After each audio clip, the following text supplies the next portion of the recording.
Quiero saludar en esta parte del programa a Antonio de la Cruz, presidente de Inter-American Trends, analista político. Antonio, bienvenido, gracias por acompañarme. Muchas gracias, Idania, por estar contigo y tu audiencia y tus seguidores. Desde ayer en horas de la tarde se comenzó a decir que estas sanciones iban a ser anunciadas el día de hoy. ¿Crees que hay algún giro de timón, algún cambio en esta decisión que se viene anunciando o simplemente es cuestión de tiempo, como nos decía José María? Es cuestión de tiempo porque en ese sentido, tanto el Departamento del Tesoro como el Departamento de Estado toma en ese sentido la oportunidad cuando lo anuncia. Se filtró la información ayer por la agencia Bloomberg. Esto lo vimos también cuando el gobierno interino decían que iban a anunciar y pasaba un tiempo dependiendo de quién estaba dando la información. En ese momento era el embajador Jimmy Story y que no necesariamente estaba todo en función de lo que la política en ese momento del Departamento de Estado consideraba que era lo oportuno. Aquí es una cuestión de tiempo. La fuente que consulté hoy me dijeron no ha cambiado nada, todo sigue igual, es cuestión de tiempo.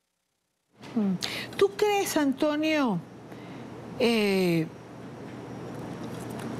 quizás dieron un compás de espera, como sugería igual José María, o como le comentó alguna de sus fuentes también, para darle un chance a esta conversación que se anunció para hoy, igual entre los presidentes Petro, López Obrador, Lula, con Maduro? Pienso que esa comunicación de los tres presidentes con Maduro no se está dando. Están los canales abiertos, pues eso es lo otro que he escuchado aquí en Washington, pero no logran llevar a una posición de negociación a Maduro. Creo que están en un momento ahorita en posiciones que se conocen en teoría de negocio de maximalista, en la que se busca poner en la contraparte la máxima presión. Entonces, por eso vimos como hubo una sorpresa cuando se incautaron el avión en República Dominicana y después la respuesta del régimen de Maduro fue una orden de captura contra el Mundo González Urrutia. Aquí ahora está planteada las sanciones contra los funcionarios venezolanos, 15 funcionarios que están asociados a todo lo que está la elección del 29 de julio, el 28 de julio, en la que están involucrados CNE, CICPC, DGCIN, perdón, CICPC no, DGCIN, okay, también gente del Tribunal Supremo de Justicia.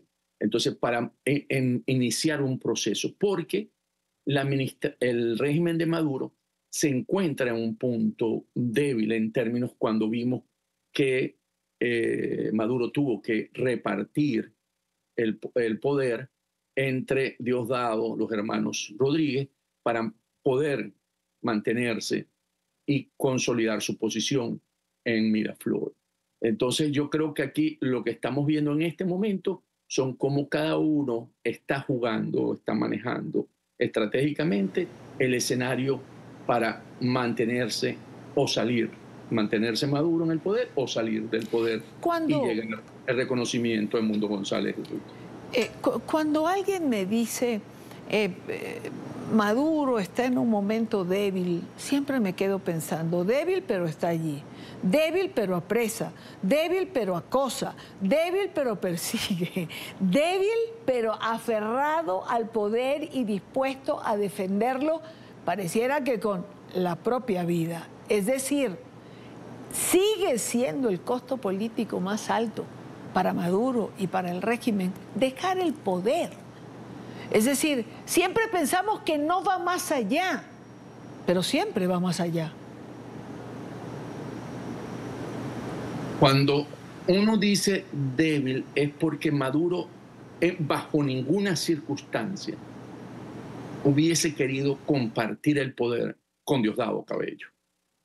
Él sabe que Diosdado Cabello es una amenaza para su propia estabilidad en términos de si él se mantiene en el poder. Sobre todo entregándole el Ministerio de Interior y Justicia, donde él maneja la Guardia Nacional, la Policía Nacional y el SEBIN. Es realmente una debilidad en ese sentido, porque sabemos que Maduro siempre ha querido tener a Diosdado fuera de ese sector, porque recordemos que los herederos de Chávez, que se sienten naturales, entre ellos está Diosdado Cabello, que no se sintió ungido por Chávez en el momento de partir a Cuba y escogió a Maduro por sugerencia de La Habana, por no tenerle confianza a Maduro, a Diosdado Cabello. Y esto no solamente es una amenaza, sino también es una amenaza el ascenso de Diosdado Cabello a Padrino López, porque Padrino López, quien también ha venido aislando a Diosdado de ese poder. Recordemos que él pasa a retiro, a la promoción de Diosdado en el 2020, a la promoción 1987, porque eran los que le ocupaban, se terminaban sus funciones.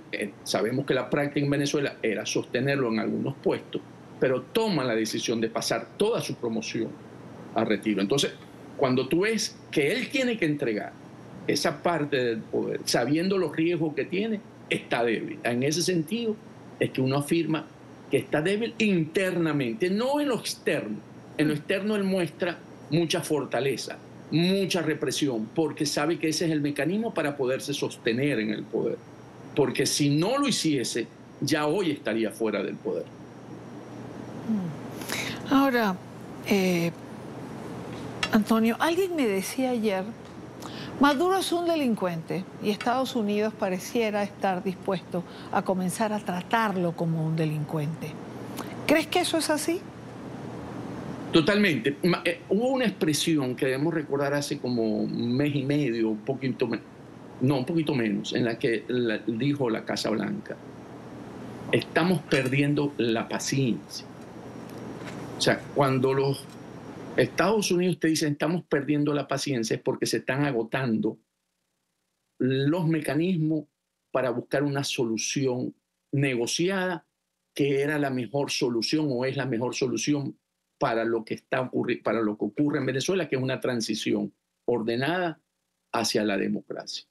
Entonces, cuando fracasa la gestión de los tres presidentes en buscar una solución en ese sentido, va a actuar, por supuestamente, el poder, que es Estados Unidos, ejerciendo la presión.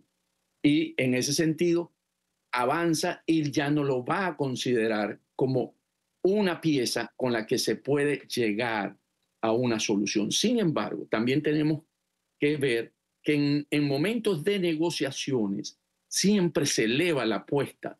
Podemos recordar la FARC cuando negociaba el tratado de paz con Santos, el presidente Santos, volaba oleoductos, se mantenía. Podemos recordar la guerra entre Vietnam y Estados Unidos, que en el momento de las negociaciones en París eran los mayores bombardeos que tenía la aviación estadounidense sobre las filas de Vietnam.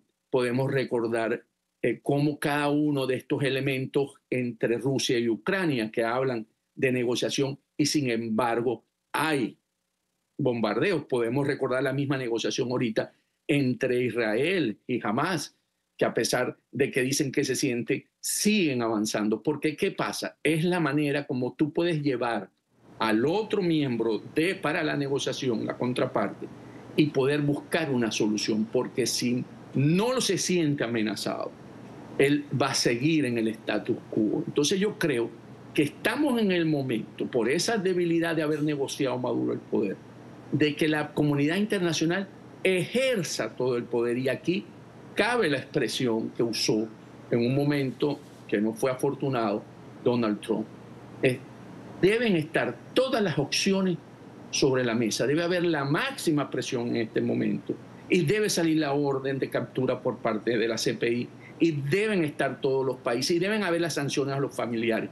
porque es en ese momento donde pueden sentar a Maduro en la mesa para una negociación. Creo que todos los factores coinciden en una máxima presión. Lo que no estoy segura es de si el fiscal Karim Khan va a presionar o va a dictar acto de detención, porque se lo ha pedido todo el mundo. Es decir, son muchas las voces que se levantan, pero el fiscal Karim Khan no hace lo que corresponde, según quienes manejan estos temas. Y tengo 30 segundos para que me des una respuesta sobre Karim Khan.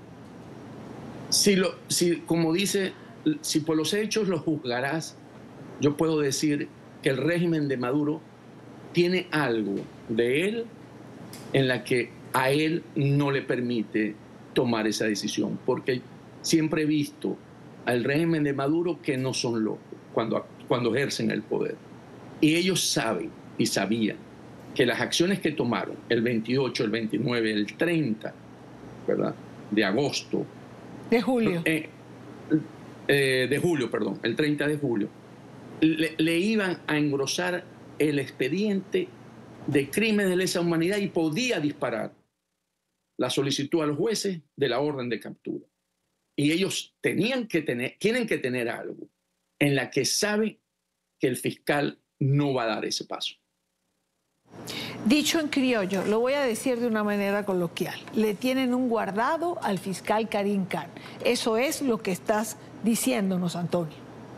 Totalmente. Bueno. Y yo creo que si eso es así, lo mejor que puede hacer es inhibirse, porque no puede poner el destino de un país en dejar pasar el tiempo, porque recordemos que el caso de Venezuela a lo mejor no es igual a los crímenes de guerra de Ucrania y del Medio Oriente, pero son 10 años que está documentado las violaciones de derechos humanos y los crímenes de lesa humanidad, que equivalen a los crímenes de guerra por las que encausó a Putin, al líder de Hamas y a Netanyahu. Si no toma acciones y si no se inhibe, lo que está quedando en entredicho es el prestigio del propio fiscal de la Corte Penal Internacional. Antonio, como siempre, gracias por acompañarnos. Buena tarde para ti.